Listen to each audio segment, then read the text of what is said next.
All right. Video's recording. Okay. Sunny, Shannon, and Marco. Carlo. Carlo. Sorry. Oh gosh. Marco. Look, good Okay. job. All right. Okay. Gotta focus. All right. So, abdominal aorta.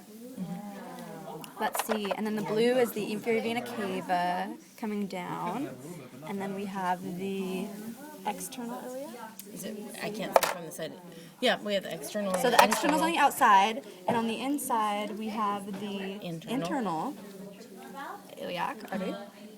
And was there any more down here that I'm missing? Yeah, on this side you can see the femoral Oh, artery. Put your phone on the. Okay. There's a femoral artery down here. Okay. And here, I believe this branch is going to be the deep femoral artery. And up here we can see the, renal veins. Yep. Connecting leading from the kidney down, going to the bladder. Nice. No, those are the ureters that come from the kidney down to the bladder. The renal vein goes from the inferior vena cava Oh, to so the kidney. so these are the blue. renals, and then The ureter is Ureters. what moves the urine. okay. So we can come up here to the inferior. Oop, Superior vena superior vena cava and inferior vena cava. Okay, and then I'll switch. I'll let you do. is cut. The superior is cut. And the inferior vena cava is really big down here, but intact. And then we have the aortic arch right in here.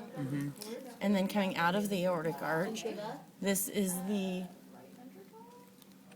left subclavian artery and the brachiocephalic artery. And then The coming right out and left. coming out of the brachiocephalic artery right here, left common carotid, right common carotid, and then this artery, the third branch, is going to go out to the axillary artery down to the brachial artery in the arm.